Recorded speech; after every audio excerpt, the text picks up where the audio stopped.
Hey guys, I'm back with an organizational video. I've been kind of working on trying to figure out something new for the way I store my embroidery floss. Now, some of you don't stitch probably, or some of you do. And this is how I was storing my floss before. I actually have these Stampin' Up! Containers in the single wide and the double wide, and I store them by color range. So these are all the black and gray floss that I have. And I had them wound onto these bobbins that I die cut using a Biggs die from Sizzix. But I have other dies. And I didn't like, they're pretty, but when you unwind them to use the floss, you will notice that it's got kinks in the bobbin, from the bobbin. And that's from winding it on tightly and storing it this way for a number of, however long it is, till you use the floss. So that causes problems when I'm stitching because it tends to knot. Don't like that because that causes other problems. So I wanted a new way to do this, but I didn't want to spend a lot of time die cutting bobbins or, a lot of extra work. So this is a skein of floss that you get. This happens to be DMC. And this is what I use mostly for my stitching dies. And this is the label that's on it. So we're going to use the label.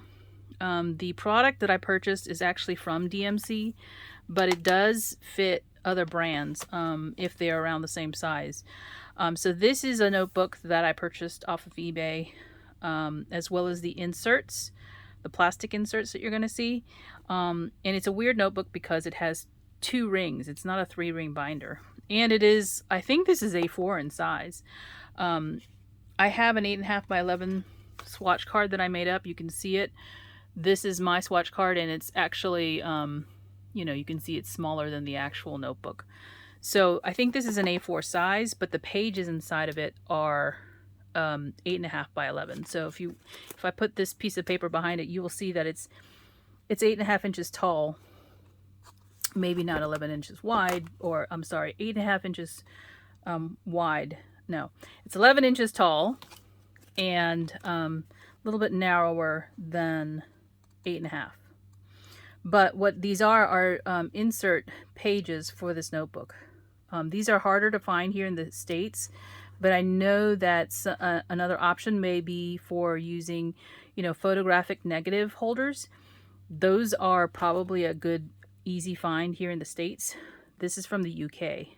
Now, this product's been around for a long time, but for some reason they don't make these inserts available to everyone. So what you'll notice is that this is what we call a stitch bow, or what's called a stitch bow.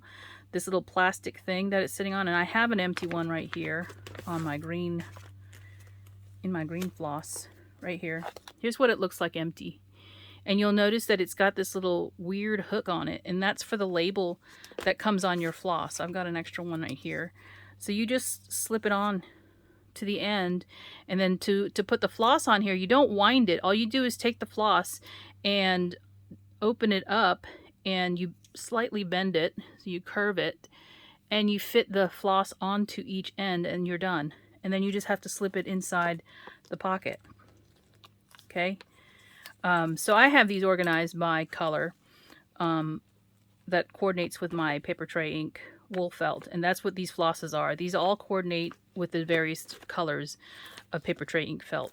I have 1, 2, 3, 4, 5, and a portion of a 6th one with floss in there, and they're not each one of them is not full, but it allows me to really just store them all in one place together. And when I finish one of the floss colors, I can go to my my storage that has my extra colors, because I keep more than one of these on hand. Like this is 351. I probably have 3 other 351 skeins in my storage thing, so that way I don't have to run to the store every time I run out. I have some on hand and I'm good to go. So I just store one in here, so when I run out, I'm ready to put the new one on. But I wanted to share this with you because this particular storage solution is pretty compact. It's actually, like, I have probably 12 of these containers full of floss. So I'm going to be removing them and transferring them to like a plastic bag, and then I'll store them all together in a larger container. And I don't need to keep that close. I just need to keep this close. And I can travel with this because it's just a binder. But I thought I'd share that with you all. Again, this is not a standard binder. I know we have these types of things, but the holes themselves, there's lots of holes in the pages, if you can find these pages at all. But this will not fit one of our standard 3-ring binders because the hole falls right between these two little holes here that are not being used right now. But I thought I'd share this with you. I also created my own swatch card to fit in the binder. It's 1 page.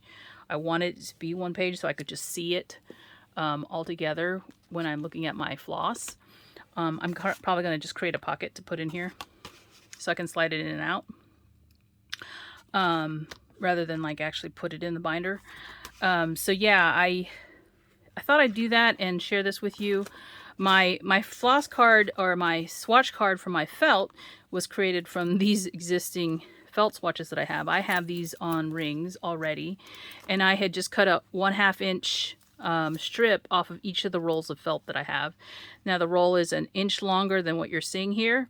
I cut 1 inch off to make my little swatch for the felt here, and to do that really quickly, I used this. So this is a magnetic cutting mat and a magnetic ruler. You can see the magnet on the back.